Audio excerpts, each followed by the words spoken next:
¿Cómo le fue de puente? ¿Bien? Bueno, los que estuvieron de turno no, pero los que no estuvieron de turno, ¿bien? Estaba de turno. Yo no. Yo por fin tuve un puente libre. Bueno, la idea es hablar un poco sobre RPM, ruptura prematura de membrana. Si tienen dudas, pues yo creo que la duda la vamos resolviendo sobre la marcha, y si tienen muchas dudas me dan un espacio para terminar las ideas, porque si no perdemos el hilo, pero se pueden hacer preguntas. Entonces, en cuanto a la RPM es importante, ¿por qué? Porque es un evento, no se puede, digamos que no es una patología, pero podría terminar y derivar en una serie de patologías. Entonces es un evento importante que se presenta muy frecuentemente en los partos, ¿sí? La mayoría de estas rupturas prematuras van a presentarse en el momento de un embarazo a término, que corresponde a un 80%, pero el 20% se va a presentar en embarazos que no son a término, y sobre todo va a complicarse y va a tener una relación muy relevante cuando se asocia a rupturas prematuras extremas, cuando se presentan por debajo de la semana 28, ¿sí? Más todavía cuando hablamos de ruptura prematura lejos del término, que es cuando se presenta por debajo de la semana 24, que tiene unas consideraciones éticas, unas consideraciones complejas, ¿sí? Entonces, ¿por qué tiene la ruptura, que no la vamos a hablar a lo largo de la clase, pero para que esté un poquito relacionada con el término? La ruptura prematura lejos del término, que es la que se presenta por encima de la semana 20, por debajo de la semana 24, antiguamente todas esas rupturas no tenían ninguna cabida sino desembarazar, ¿sí? Y se desembarazaba por un planteamiento que era que no había viabilidad, y que el tiempo de espera hasta la viabilidad fetal, porque ahí no es un problema de surfactantes, es un problema de inmadurez pulmonar. Entonces terminábamos produciendo una cantidad de muerte fetal. Eso ha cambiado y es importante, y esa es la tarea que van a tener para el examen, es leer un poco sobre ruptura lejos del término de la semana 24. Ha cambiado, ¿por qué? Porque si bien sigue siendo un problema grande dentro de la obstetricia, y problema ¿por qué? Porque están descritos 5 septicemias en el mundo, de las cuales una fue muerte materna, ¿sí? ¿Qué quiere decir eso? Que si yo tengo una ruptura por debajo de la semana 24, voy a esperar a que el feto crezca, que tenga madurez pulmonar, etc., y ojalá poderlo llevar a un momento de viabilidad. Pero muchos de esos embarazos pueden terminar en una catástrofe materna y en una catástrofe fetal. Sin embargo, eso antes no pasaba, ahora estamos dándole la oportunidad, como debe ser la obstetricia, a las 2 vidas que hay allí. Entonces quiero hablar un poquito sobre RPM por debajo de la semana 24 y el manejo expectante, que es bastante controversial, pero cada día se está haciendo mucho más activo ese manejo. Entonces, un feto que rompe membrana en la semana 20, 21, etcétera, si tiene posibilidades o no. Y vamos a encargarnos entonces de la ruptura a término, ¿sí? Que no tiene ninguna ciencia. La ruptura a término es la RPM de la semana 37, y como ya hay madurez pulmonar, el feto está perfecto, pues lo que vamos a terminar es desembarazando a la paciente en un tiempo prudencial. Entonces, cuando yo tengo una ruptura a término, siempre la mentalidad que tenemos, y de pronto lo han visto, lo siguen viendo en muchos sitios de práctica, es: la paciente llegó, toca ponerle medicamento para que arranque trabajo de parto, ¿sí? Y eso es lo que uno usualmente ve, y pues obviamente no es una conducta que sea equivocada, pero hay otras conductas que también son aceptadas y que tienen un argumento que la puede defender. Y es que cuando yo tengo una ruptura a término, que pase o mínimo tenga 37 semanas o más, yo puedo darle no un manejo expectante, pero me puedo tomar un tiempo en el momento de iniciar la oxitocina o el medicamento que debo utilizar para terminar desembarazando a la paciente. Eso solamente lo puedo hacer en un espacio de 6 horas.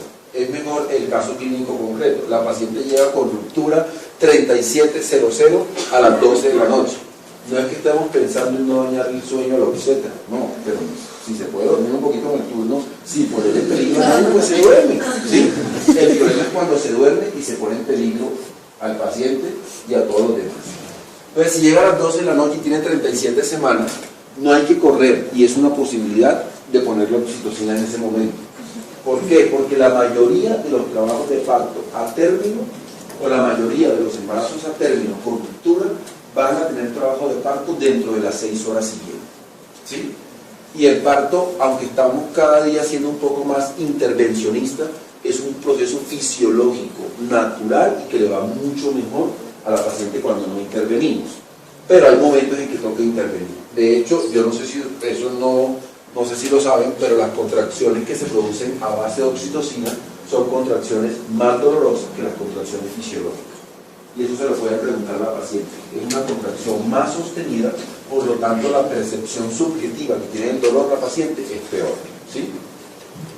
Este manejo a términos de la ruptura prematura, que siempre la conducta va a ser desembarazar, puede ser excepcional, o sea, puedo dejarla 6 horas, pero también tengo que saber cuáles son las condiciones en las cuales no la puedo dejar 6 horas. Obviamente, si hay una comorbilidad materna, la paciente es hipertensa, preeclampsia severa, lo que quiera, pues no tiene indicación de darle esas 6 horas porque el tiempo ya apremia. Pero normalmente lo que nos llegan son pacientes con ruptura con 37 semanas y mamás sanas. Entonces, ¿en qué paciente que es sana, que llega con ruptura de 37 semanas, no puedo esperar? Es decir, no es necesario o no está indicado. Y es la paciente que ha estado colonizada con el estreptococo beta-hemolítico del grupo B. ¿Sí? Esa es la clave de este asunto. Esa paciente no se debe dejar a que transcurran las 6 horas y que inicie sola su trabajo de parto, porque está colonizada con un germen que puede ser normal, o sea, puede ser un germen que no le produzca daño a una paciente sana, pero se ha asociado con una sepsis severa y mortalidad del 10 al 20% de los recién nacidos de las madres que están colonizadas con estreptococo del grupo B en vagina y en recto, ¿sí? Esa es la excepción. Pues esa paciente, dentro de un caso clínico que pongamos, no tiene indicación de 6 horas, tiene indicación de intervenir en forma inmediata, o sea, de iniciar la oxitocina tan pronto como la paciente llegue, siempre y cuando la paciente haya tenido un tamizaje en la semana 35, que es un frotis rectal, un frotis vaginal, y ahí sale la colonización. Si le sale colonizada, esa paciente no tiene. La mayoría de las pacientes, porque apenas estamos entrando en esa moda, por decirlo así, nos están llegando, sobre todo cuando venimos de hospitales públicos, etcétera, etcétera, nos están llegando, y eso nunca lo ven en la historia clínica.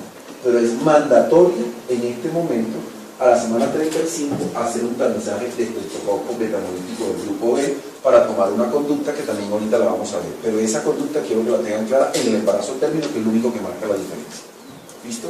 Si la paciente no llega con el cultivo, o sea, como... Ahí entonces debería uno suponer que está colonizada para beneficiar y no le podría dar tiempo, ¿sí? Pero a futuro todas nos deberían llegar con el estreptococo de la semana 35. Pero si, como dice el dicho, la duda favorece al reo, ¿no? Entonces, si yo tengo la duda, digo, favorezco al feto y debería comenzar a la semana 37 la oxitocina, el refuerzo apendictivo, ¿sí? Lo más probable es que no esté colonizado porque no es frecuente, o sea, no es que sea el 100%, lo más frecuente es que eso no ocurra, pero pues, no lo sé. Y una sepsis en el recién nacido por el estreptococo puede ser fatal en el 10 al 20%. Fatal es como fatal, o muerte. Listo. ¿Por qué es relevante entonces la ruptura que ocurre en el 20% de los embarazos, es decir, de los que no son a término? Porque sigue siendo una causa de morbilidad, sobre todo siempre pensamos en morbilidad fetal, pero resulta que al romperse las membranas, la madre comienza a exponerse a una posible infección materna, entonces también hay morbilidad materna. Entonces, por eso la ruptura sigue siendo muy importante y se ha asociado incluso a mortalidad materna, que es una sepsis de origen ginecológico. Estas rupturas van a tener unas consecuencias y es la famosa coriomionitis, y hay mucho mayor riesgo de sepsis puerperal, o sea, una endometritis posparto está mucho más asociada en pacientes que han presentado ruptura contra aquellas que no han tenido ruptura o que han tenido ruptura intraparto. Hay unas definiciones básicas que tenemos que tener en cuenta. Allá, ¿qué pasó? Allá. Para poder entender ruptura, y es la ruptura de membranas se entiende como la rotura o ruptura de las membranas coriamnióticas antes del inicio del parto, ¿sí? El periodo de latencia es un concepto importante que sigue teniendo vigencia y es el periodo que transcurre entre el momento de la ruptura y el inicio del trabajo de parto. Y está el periodo de intervalo, que es el periodo que transcurre desde el momento de la ruptura hasta el momento del parto, ¿sí? Tiene relevancia por varias situaciones. Una de ellas pues nos va a definir el uso de antibióticos, una de ellas nos va a definir que este periodo de latencia lo vamos a tratar de prolongar, o sea, que se prolongue ese periodo de latencia en las pacientes en las cuales estamos haciendo manejo expectante, y ahorita lo vamos a hablar un poquito más adelante. La coriamnionitis, que es una infección de la membrana coriamniótico y se define por la presencia de fiebre, por la presencia de dos de los 4 criterios clásicos. Dentro de esos criterios tenemos la fiebre, que es mayor de 38, la presencia de sensibilidad uterina, que a veces ese concepto no lo entendemos. Cuando la fibra muscular uterina está infectada, duele, ¿sí? La paciente le duele cuando usted le palpa, ¿sí? Pero también la hipersensibilidad uterina se da por la presencia de las contracciones. Entonces, cuando yo tengo contracciones en una ruptura de membrana, puede ser que el fenómeno sea totalmente al revés, es decir, la contracción es la respuesta que se está presentando ante una infección, o sea, es la irritación de la fibra. Entonces, la presencia de irritabilidad uterina o contracciones es otro criterio. Los leucocitos mayor de 15.000, recuerden que siempre tenemos un parámetro mayor de 15.000, ¿por qué? Porque nosotros tenemos como cambios fisiológicos una leucocitosis fisiológica que va a ser normal hasta 15.000, ¿sí? La presencia de fiebre, y lo otro es un líquido, que en este caso es líquido amniótico fétido, ¿sí? Maloliente. Entonces, la presencia de esos criterios, que desafortunadamente o afortunadamente, depende de cómo lo queramos ver, se ven muy poquito, se ven entre el 10 y 15% de las pacientes, ya me hace un diagnóstico de coriamnionitis. Y cuando yo tengo una ruptura, la mayoría de las rupturas no están asociadas a un proceso de infección evidente, pero tengo que tener presente que esa ruptura puede ser la consecuencia de un proceso infeccioso que se manifiesta pues con la ruptura finalmente. Y la invasión microbiana de la cavidad amniótica, que es un concepto nuevo que lo queríamos como traer, que no lo habíamos mencionado el año pasado, y es la presencia o la colonización bacteriana del líquido amniótico sin una infección clínica manifiesta, ¿sí?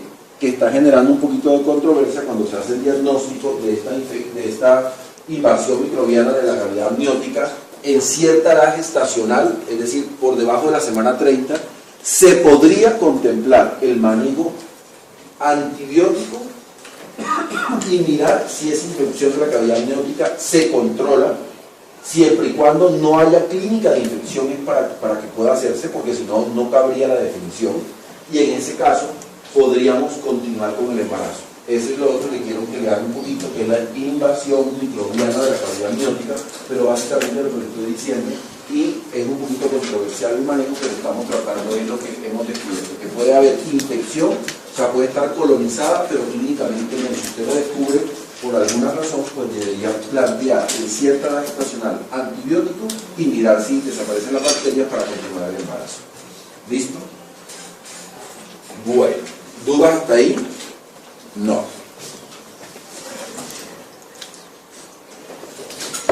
Bueno, las condiciones clínicas, bueno, esta es una enfermedad que tiene una etiología muy compleja. Se supone que la membrana tiene una integridad porque hay una no actividad de una metaloproteinasa, que es la metaloproteinasa 9, que básicamente lo que va a hacer es la ruptura de las membranas.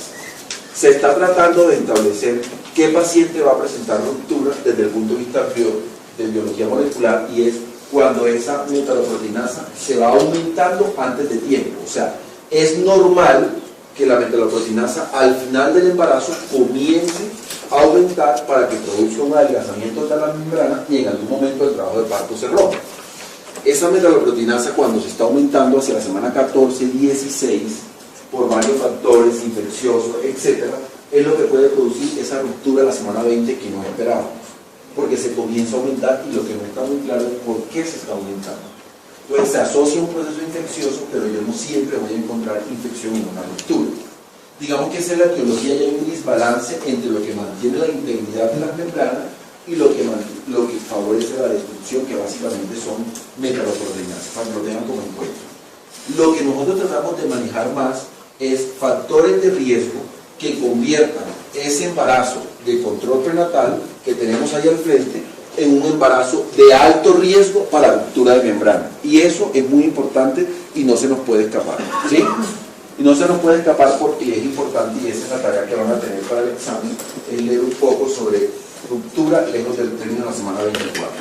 ¿Ha cambiado por qué? Porque si bien sigue siendo un problema grande dentro de la obstetricia, y problema ¿por qué? Porque están descritos 5 septicemias en el mundo, de las cuales una fue muerte materna, ¿sí? ¿Qué quiere decir eso? Que si yo tengo una ruptura por debajo de la semana 24, voy a esperar a que el feto crezca, que tenga madurez pulmonar, etc., y ojalá poderlo llevar a un momento de viabilidad. Pero muchos de la ruptura prematura, lejos del término, que es la que se presenta por encima de la semana 20, por debajo de la semana 24, antiguamente todas esas rupturas no tenían ninguna cabida sino desembarazar, ¿sí? Y se desembarazaba por un planteamiento que era que no había viabilidad y que el tiempo de espera hasta la viabilidad fetal, porque ahí no es un problema de surfactantes, es un problema de inmadurez pulmonar. Entonces terminábamos produciendo una cantidad de muerte fetal. Eso ha cambiado, es relevante, cuando se asocia a rupturas prematuras extremas, cuando se presentan por debajo de la semana 28. ¿Sí? Más todavía cuando hablamos de ruptura prematura lejos del término, que es cuando se presenta por debajo de la semana 24, que tiene unas consideraciones éticas, unas consideraciones complejas. ¿Sí? Entonces, ¿por qué tiene la ruptura, que no la vamos a hablar a lo largo de la clase, pero para que esté un poquito relacionado con el término, la ruptante? ¿Por qué? Porque es un evento, no se puede, digamos que no es una patología, pero podría terminar y derivar en una serie de patologías. Entonces es un evento importante que se presenta muy frecuentemente en los partos, ¿sí? La mayoría de estas rupturas prematuras van a presentarse en el momento de un embarazo a término, que corresponde a un 80%, pero el 20% se va a presentar en embarazos que no son a término, y sobre todo va a complicarse y va a tener una relación muy... ¿Cómo le fue de puente? ¿Bien? Bueno, los que estuvieron de turno no, pero los que no estuvieron de turno, ¿bien? Estaba de turno. Yo no. Yo por fin tuve un puente libre. Bueno, la idea es hablar un poco sobre RPM, ruptura prematura de membrana. Si tienen dudas, pues yo creo que las dudas las vamos resolviendo sobre la marcha, y si tienen muchas dudas me dan un espacio para terminar las ideas, porque si no perdemos el hilo, pero se pueden hacer preguntas. Entonces, en cuanto a la RPM, es importante